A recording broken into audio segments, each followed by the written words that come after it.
ముందు సిగరెట్లు తాక్కండి, పోతారు. లోకల్ అయినా నాన్ లోకల్.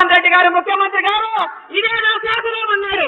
శాసనం అన్నవాడిని శాసనసభ గేటు కూడా తాకనీయలేదు. అయితే తరు వైభాగం చూడండి స్వామి. అంటే రెండో పార్ట్ కూడా ఉందా కథలో? అది ట్విస్ట్ స్వామి. సైన్యం అంతా వెనక్కి రాజుని మాత్రమే అసెంబ్లీకి పంపించేలా కనిపిస్తుంది సిచ్యువేషన్ చూస్తుంటే. సో జగన్మోహన్ రెడ్డి ఒంటరి పోరాటం చేయాల్సిన పరిస్థితి కనిపిస్తుంది విత్ లిమిటెడ్ సైన్యం.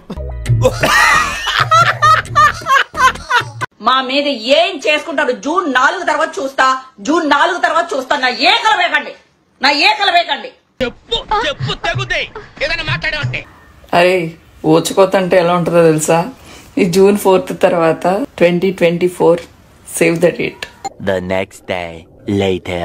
ఐ లవ్ జగన్ అన్న. నిద్ర కూడా పట్టలేదు నాకు నిన్న.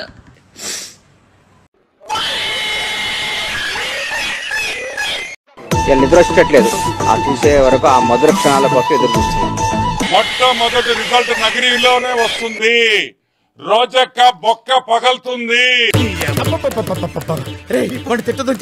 రోజక్క బొక్క పగలుతుంది. ఆ పగలడం అందరు బొక్కలు కూడా పగలుతాయని కూడా నేను మనవి చేస్తున్నాను. తెలుగు లాంగ్వేజ్ లో ఉన్న బూతులన్నీ కలగలిపి నాకు మెసేజ్ చేస్తున్నారు.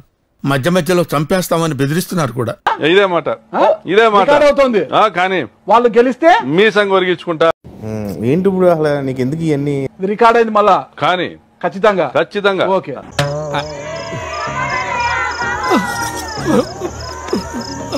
ఈ పొకోడి న్యూస్ వేసి పొకోడి నా కొడుకులంతా ఆనందం పొందుతున్నారు. రే కింద ఎకరం 25 దిగిపోద్ది. గుడివాడలో కొడాలని ఓడించడం, ఈ రాష్ట్రంలో జగన్మోహన్ రెడ్డిని ఓడించడం ఈ పొకోడి వాళ్ళకి సాధ్యం కాదు. దొరికితే దవడ పగిలిపోద్ది. ఇది రాసి పెట్టుకోండి.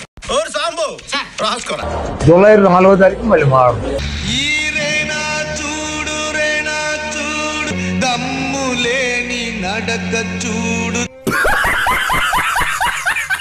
అరే బేటా మీరు ఏది పట్టినా అది సర్వనాశనం. ఇది దైవ శాసనం.